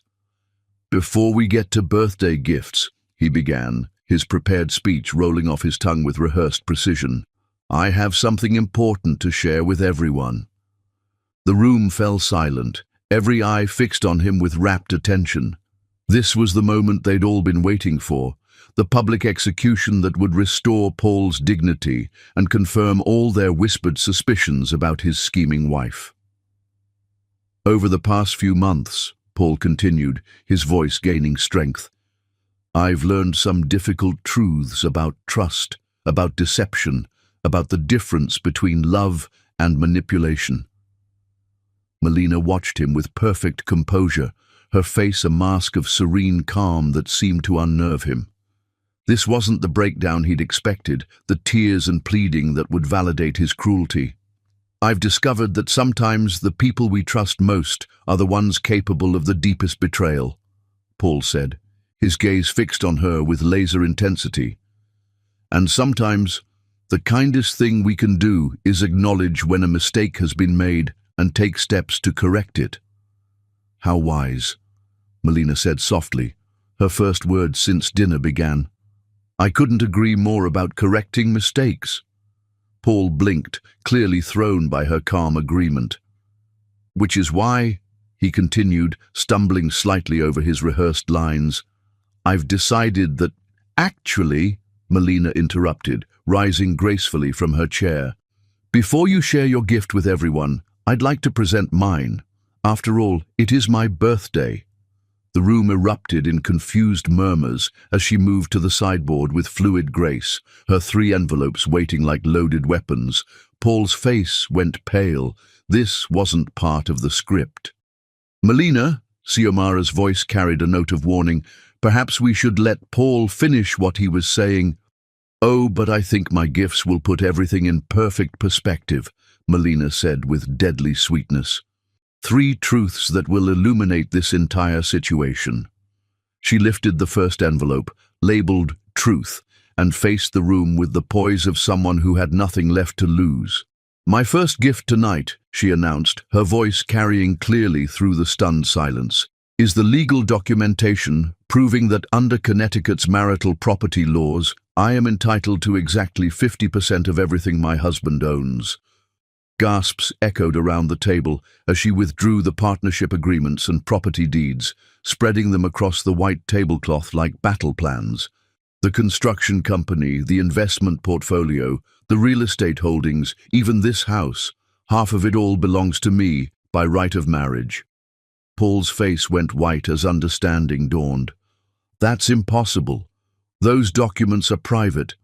Nothing between spouses is private, Melina corrected with surgical precision.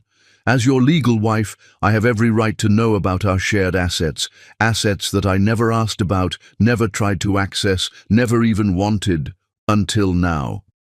Xiomara's mask finally slipped, revealing the calculating predator beneath. You little... Ah, but we're not finished, Melina said, lifting the second envelope labeled Justice. My second gift tonight is truth about character, about moral standards, about the difference between public virtue and private vice. She withdrew the photographs of Xiomara and Matteo in their passionate embrace, each image crystal clear and undeniably authentic. The room erupted in shocked gasps and horrified whispers as the pictures passed from hand to hand. These were taken last week in our greenhouse, Melina announced calmly. I think they speak for themselves about who in this room has been living a lie. Xiomara's face drained of all color as her carefully constructed image crumbled around her. Those are fake, she gasped. Doctored, manipulated, like the photograph you showed Paul of me? Melina asked with razor-sharp precision. The one that convinced him I was having an affair? Tell me, how long have you been sleeping with our groundskeeper while preaching to everyone else about moral standards? The silence was deafening as 30 years of Xiomara's reputation dissolved in an instant. Paul stared at his mother with dawning horror, the pieces of a much larger puzzle finally clicking into place. And now, Melina said, lifting the final envelope labeled Consequences, my third and final gift. Her hands trembled slightly as she withdrew the ultrasound images, the medical documentation, the proof of the miracle growing inside her. I'm pregnant, she announced simply. 8 weeks along with Paul's child, conceived during our marriage, documented by medical professionals, and absolutely, undeniably real. The room exploded into chaos as the full implications hit everyone simultaneously. Paul stared at the ultrasound images like they were written in a foreign language, his entire world view crashing down around him. That's impossible, he whispered. It's been weeks since we... Check the dates, Paul, Melina said quietly. All of them. The conception date, the medical timeline. Remember 2 months ago, before the photograph, before the suspicion. Remember the night you came home stressed about the Morrison contract, and I held you until the world made sense again. That's when your child was conceived, when you still loved me." Understanding dawned in Paul's eyes like a horrific sunrise as he realized the truth. He had been wrong about everything. The wife he'd been planning to destroy was innocent, pregnant with his child, and had just revealed herself to be far more powerful than anyone had imagined. But as Melina looked around the table at the wreckage of lies and manipulation, she felt no victory, only the hollow satisfaction of justice served cold. The storm that had been building for months had finally broken, and nothing would ever be the same. Chapter 9. The birthday that broke the universe. The silence that followed Melina's revelations was the kind that comes after explosions, when the world holds its breath to assess the damage and count the casualties scattered across the wreckage of what used to be truth. Paul stared at the ultrasound images in his trembling hands like they were evidence of his own damnation, his face cycling through shock, horror, and dawning comprehension of the magnitude of his betrayal. The tiny form on the grainy black and white photo, his child, their child, seemed to mock every cruel word he'd spoken, every cold glance he'd delivered, every moment he'd treated the mother of his baby like a diseased stranger. 10 weeks, he whispered, his voice broken glass and ashes. 10 weeks, and oh God, what have I done? Xiomara sat frozen in her chair like a statue of humiliation, the affair photographs scattered around her plate like accusations made flesh. 30 years of carefully crafted moral superiority had crumbled in 30 seconds, leaving her exposed as the hypocrite and manipulator she'd always been. "This can't be happening," she breathed, her hands shaking as she reached for the damning images. "This is all lies, fabrication, desperate attempts to what?" Melina's voice cut through the chaos like a blade forged in fire. "To defend myself against your calculated destruction, to reveal the truth about your affair while you accused me of adultery, to protect the child you would have convinced its father to abandon." The room erupted in a cacophony of shocked whispers and horrified gasps as the full scope of Xiomara's manipulation became clear to everyone present. Marcus sat back in his chair like he'd been physically struck, staring at his mother with dawning revulsion. "You did this," he said quietly, his voice thick with disgust. "You orchestrated all of this. The suspicions, the doubts, the evidence against Melina, you manufactured it all." "I was protecting Paul." Xiomara protested weakly, but her voice carried no conviction. "She married him for money. Anyone could see that." "The only person who married for money," Elena interrupted with icy precision, "is apparently you, Mother. How long have you been planning to use Matteo to control Paul once his marriage was destroyed?" The accusation hung in the air like smoke from a funeral pyre. Xiomara's face crumpled as she realized that even her own children now saw her clearly, stripped of the maternal authority she'd wielded like a weapon. "I love Paul," she whispered desperately. "Everything I did was for his own good." "You loved controlling Paul," Melina corrected with devastating calm. "You couldn't stand that he'd found happiness without your permission, love that didn't require your approval, so you decided to destroy it rather than lose your hold on him." Paul looked up from the ultrasound images, his blue eyes now swimming with tears of horror and regret. "Melina, how can you ever forgive me? How can I ever make this right?" But Melina's expression remained granite hard, her forgiveness not so easily purchased with belated remorse. "3 weeks ago, you could have asked me about the photograph. You could have trusted the woman who'd loved you faithfully for 3 years.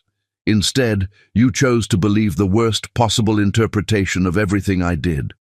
I was manipulated." "We were both manipulated," Melina cut him off sharply.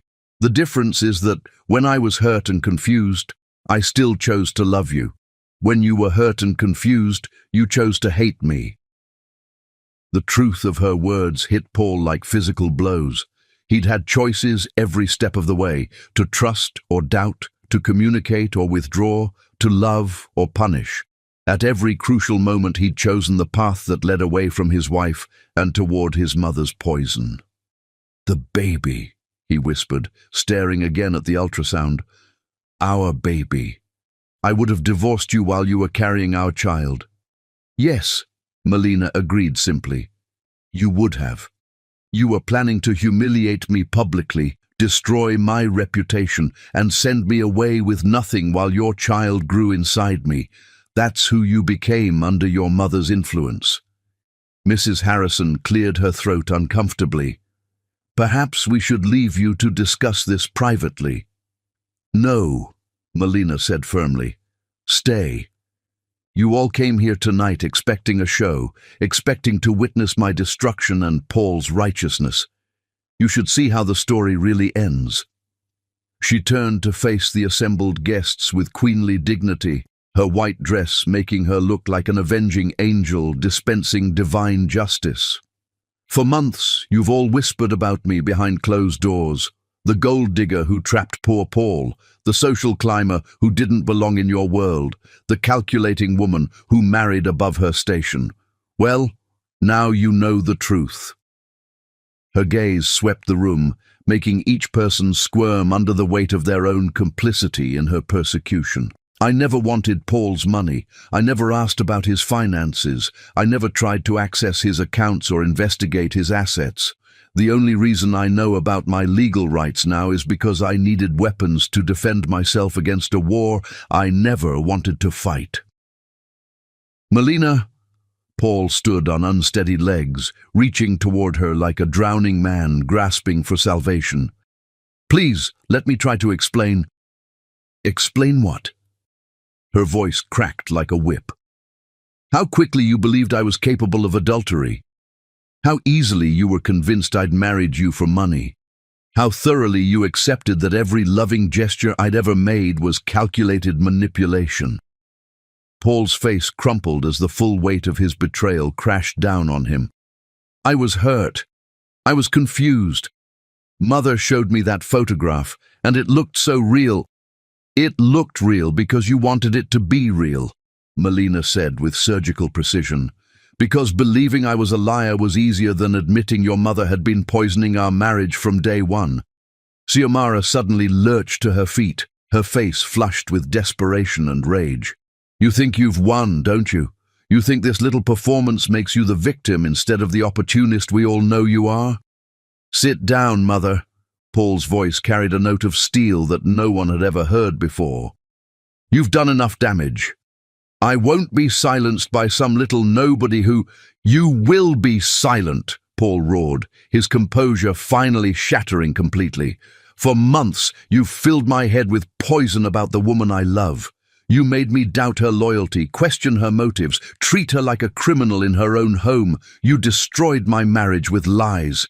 She doesn't belong here," Xiomara screamed back, all pretense of dignity abandoned. "She's beneath you, beneath this family, beneath everything we represent." "What we represent?" Paul's laugh was hollow and bitter.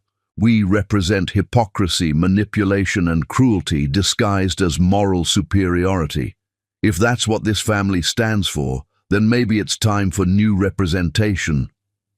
The words hit Xiomara like physical blows, and she stumbled backward, clutching her chest as if her heart was failing.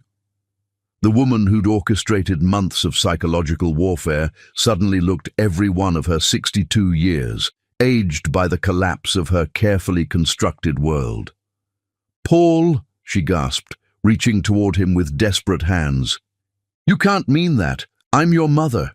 Everything I did was out of love." "Love doesn't destroy," Paul said with quiet finality. "Love doesn't manipulate or scheme or lie.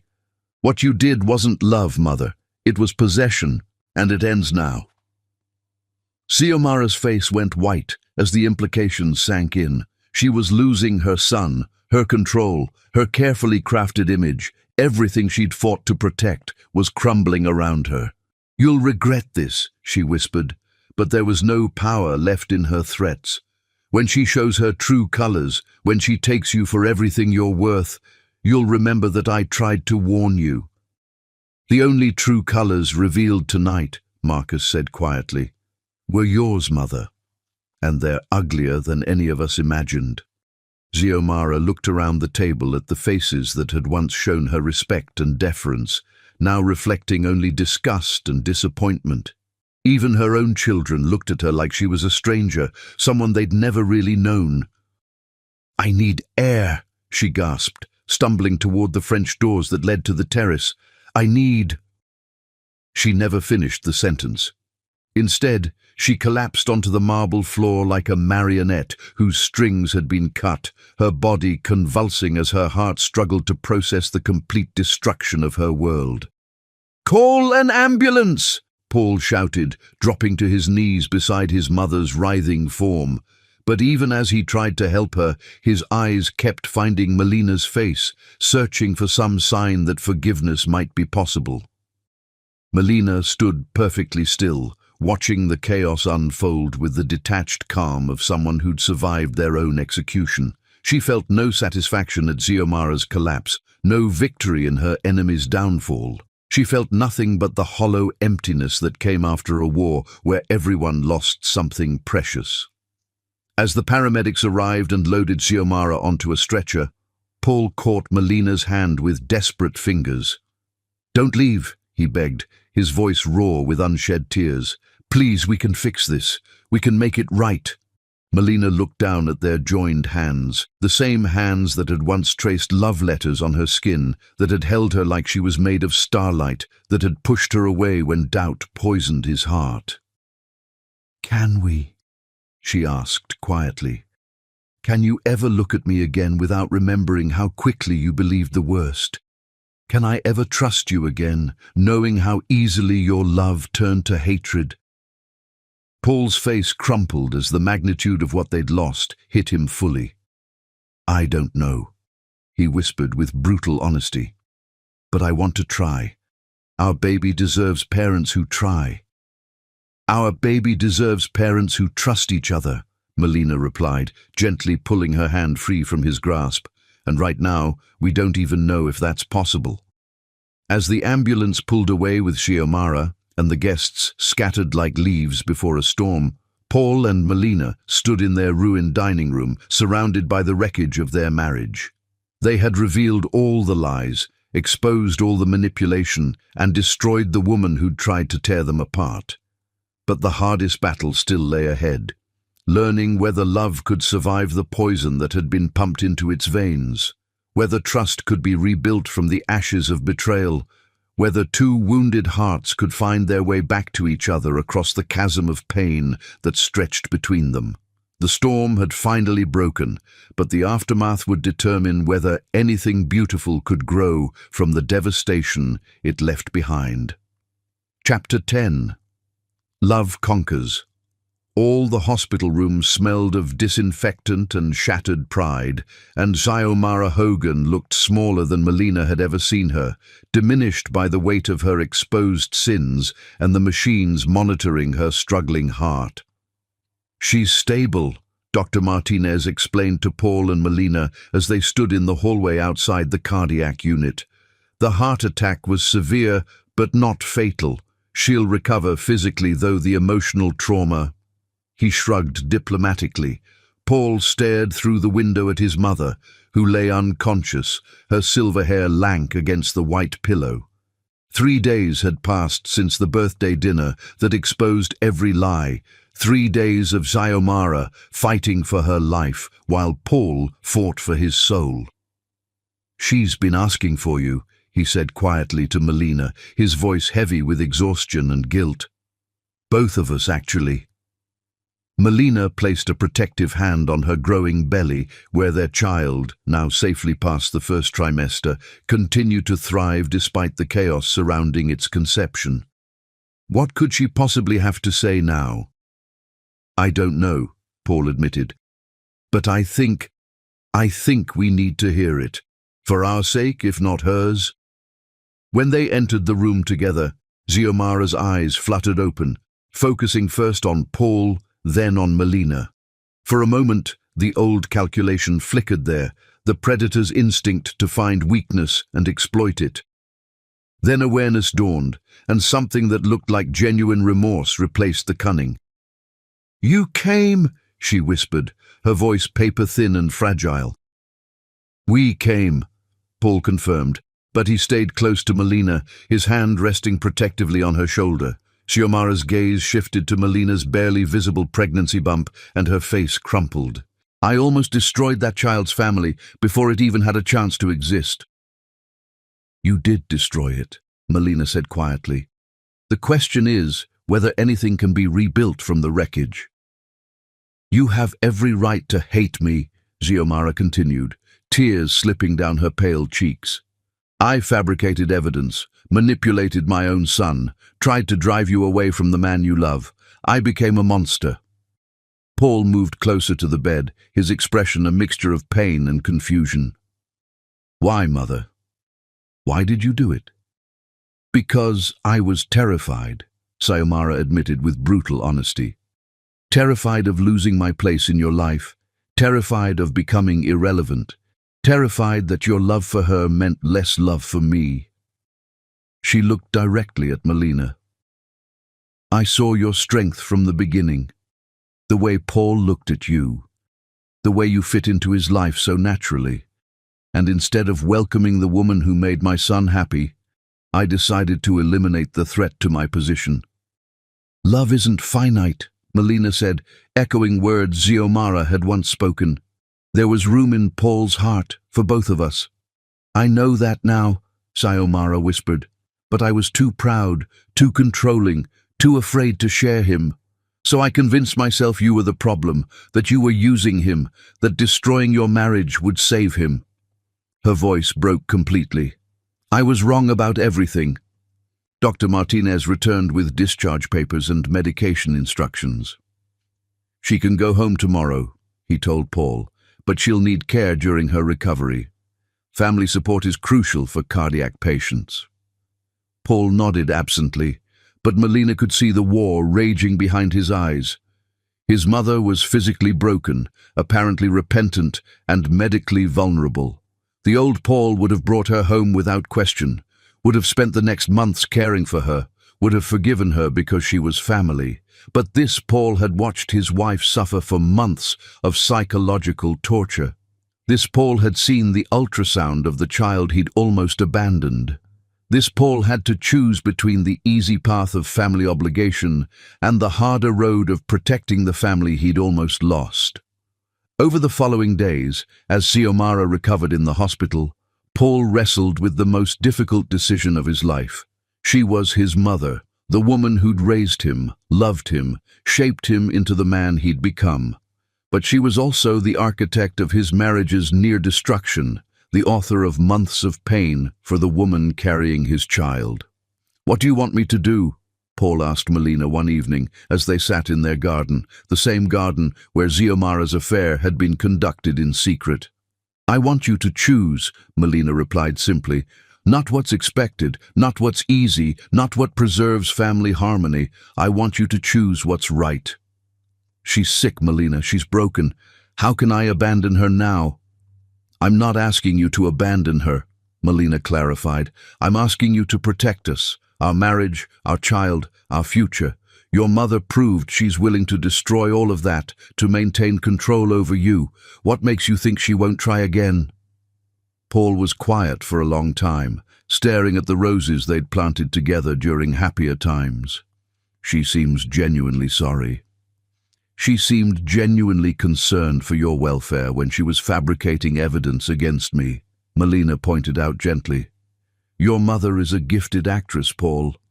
Her repentance might be real, or it might be another performance designed to regain access to your life." The truth of those words settled between them like a cold weight. Paul had been expertly manipulated once. How could he be certain it wasn't happening again? The test came when Xiomara was discharged from the hospital.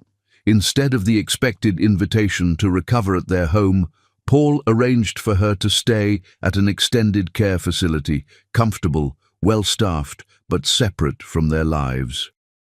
"You can't be serious," Xiomara said when he explained the arrangements, her facade of weakness slipping to reveal flashes of the old controlling nature. I'm your mother, Paul. I belong with family during my recovery. You stopped being family the moment you decided to destroy my marriage, Paul replied with quiet steel. I'll ensure you have the best care possible, but you won't be welcome in our home until you've proven, through actions, not words, that you've genuinely changed. Xiomara's mask fell away completely, revealing the calculating woman beneath. You're letting her turn you against me, she accused. Can't you see what she's doing? She's isolating you from your own mother. No, Paul said firmly. I'm protecting my wife and child from someone who's already proven they can't be trusted. You did this to yourself, Mother. These are the consequences of your choices. I'm sick, Paul. I nearly died. And I'm sorry for that, but being sick doesn't erase what you did. It doesn't rebuild the trust you shattered or heal the pain you caused. Paul's voice remained steady, but Melina could see the cost of this confrontation in the lines around his eyes. If you want to be part of our lives again, you'll have to earn it. Over the following months, as Melina's pregnancy progressed and their marriage slowly healed, Paul proved his commitment through 1,000 small actions. He blocked Xiomara's phone calls when they became manipulative. He refused her guilt-laden letters about being abandoned by her ungrateful son. He chose therapy sessions with Melina over visiting hours with his mother. The final test came when Grace was born, a perfect daughter with Paul's blue eyes and Melina's stubborn chin. Xiomara sent flowers to the hospital with a card begging to meet her granddaughter, promising she'd changed, pleading for one more chance. It's your decision, Paul told Melina as they sat in her hospital room, their newborn daughter sleeping peacefully in her arms. She's Grace's grandmother, but she's also the woman who tried to destroy our family. I'll support whatever you choose. Melina looked down at their perfect child, then up at the man who'd finally learned to put their marriage first. She can meet Grace, she decided, but only in public places, only with both of us present, and only if she agrees to family counseling.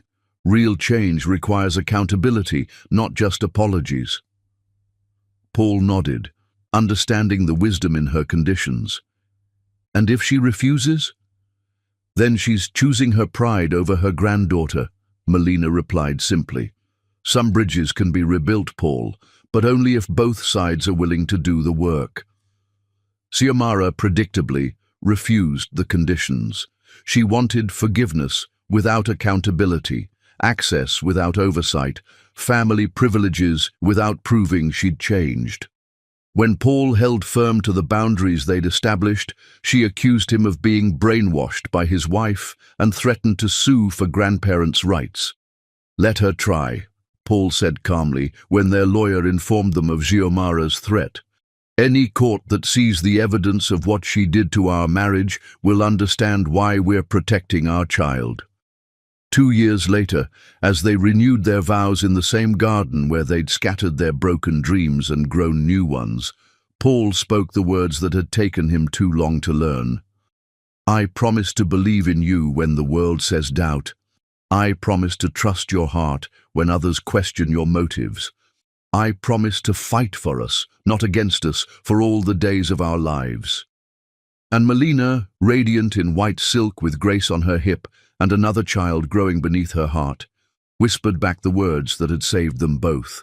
Forever and 3 days more. Xiomara remained in the extended care facility, surrounded by comfortable luxury, but isolated from the family she'd tried to control. Some of Paul's relatives criticized his cruelty toward his aging mother, but he'd learned that protecting the people you love sometimes required disappointing the people who claim to love you. Love had conquered all, not through forgiveness without justice, not through maintaining toxic family peace, but through the courage to choose what was right over what was easy. Paul had learned that true strength meant setting boundaries with people who would destroy you, even when those people were family. And in the end, that was enough. It was everything. Grace's laughter filled their garden as she chased butterflies among the roses, and Paul caught Melina's hand, spinning her around like they were still newlyweds, discovering the power of their connection. "No regrets?" Melina asked, thinking of the mother-in-law who'd been banished from their happiness. "Only one," Paul replied, pulling her close for a kiss that still made her knees weak after all these years. "That I didn't choose you over her from the very beginning." "You choose me now," Melina said softly. "Every day, in every decision, you choose us. That's what matters." And as the sun set over their garden, painting the sky in shades of gold and promise, they knew that love hadn't just conquered all, it had transformed them into people strong enough to protect it. "You were afraid," Melina said quietly, "afraid of losing control of your son, afraid of becoming irrelevant, afraid that his love for me meant less love for you." "Love isn't finite," Xiomara admitted with bitter wisdom. "I know that now, but I didn't then. I saw you taking him away from me, and I became someone I don't recognize. You became someone who was willing to destroy an innocent woman to maintain control." "Yes." The admission was exhaled like a final breath. "I saw your strength from the beginning. The way Paul looked at you, the way you fit into his life so naturally. And instead of welcoming the woman who made my son happy, I decided to eliminate the threat to my position." Melina leaned forward slightly, studying the broken woman before her. "Why are you telling me this now?" "Because I'm dying," Xiomara said simply, "and I want to die with whatever honor I can salvage. Because my son loves you more than life itself, and I destroyed that love with my poison. Because you're carrying my grandchild, and I want that baby to know that in the end, its grandmother chose truth over pride." Tears slipped down Xiomara's pale cheeks as she continued. "I fabricated the evidence against you. I convinced Matteo to help me stage those photographs, told him it was to protect Paul from a gold digger. I manipulated every situation, twisted every innocent moment into something sinister." "I know," Melina said softly. "Do you know why?" Xiomara's voice cracked with emotion. "Because I was jealous, not of your relationship with Paul, of who you are. Your strength, your dignity, your capacity for love without condition. I saw what I could never be, and I decided to destroy it rather than admire it." The confession hung between them like a prayer for absolution that Melina wasn't sure she could grant. "What do you want from me?" Melina asked finally. "Nothing," Xiomara whispered. "I want to give you something, my blessing, my apology, and my promise that Paul's heart is truer than mine ever was. I broke him, Melina, but the pieces are still good, still worth rebuilding.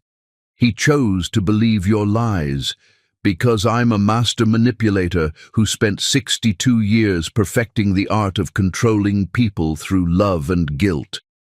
Xiomara's smile was sad and knowing. Paul's only crime was loving his mother too much to see her clearly. "Don't let my sins rob you both of the happiness you deserve." A soft knock interrupted them, and Paul appeared in the doorway with Dr. Martinez, whose expression told its own story. "I'm sorry," the doctor said gently. "Her condition has stabilized, but she's had another episode. The next few hours will be critical." But Xiomara wasn't dying, not yet. Over the following weeks, she made a slow but steady recovery, her heart damaged but still beating. And with her physical recovery came the real test of everyone's character. Paul stood at his mother's bedside, watching her sleep, wrestling with the most difficult decision of his life. She was his mother, the woman who'd raised him, loved him, shaped him into the man he'd become. But she was also the architect of his marriage's near destruction. "What do you want me to do?" he asked Melina one evening as they sat in their garden. "I want you to choose," Melina replied simply. "Not what's expected, not what's easy, not what preserves family harmony. I want you to choose what's right. She's recovering, Melina. She's broken, but she's going to live. How can I abandon her now? I'm not asking you to abandon her, Melina clarified. I'm asking you to protect us, our marriage, our child, our future. Your mother proved she's willing to destroy all of that to maintain control over you. What makes you think she won't try again? When Xiomara was discharged from the hospital, Paul made his choice. Instead of bringing her home, he arranged for her care at an extended facility, comfortable, well-staffed, but separate from their lives. You can't be serious, Xiomara said when he explained the arrangements, her facade of weakness slipping. I'm your mother, Paul. I belong with family. You stopped being family the moment you decided to destroy my marriage, Paul replied with quiet steel. I'll ensure you have the best care, but you won't be welcome in our home until you've proven, through actions, not words, that you've genuinely changed. Xiomara's mask fell away completely. You're letting her turn you against me. No, Paul said firmly. I'm protecting my wife and child from someone who's proven they can't be trusted. You did this to yourself, mother. Over the months that followed, as Melina's pregnancy progressed, Paul proved his commitment through countless choices. He blocked manipulative phone calls. He refused guilt-laden letters. He chose therapy sessions with Melina over visiting his mother. When Grace was born, Xiomara sent flowers begging to meet her granddaughter. Paul and Melina set strict conditions: public meetings only, both parents present, family counseling required. Xiomara refused, choosing pride over her grandchild. 2 years later, as they renewed their vows in their garden, Paul spoke the words he'd finally learned. I promise to believe in you when the world says doubt. I promise to trust your heart when others question your motives. I promise to fight for us, not against us, for all the days of our lives. And Melina whispered back, forever and 3 days more. Xiomara remained in care, comfortable but alone, having chosen control over connection. Paul had learned that protecting love sometimes meant disappointing family. Love had conquered all, not through easy forgiveness, but through the courage to choose what was right over what was expected, and that was enough. It was everything.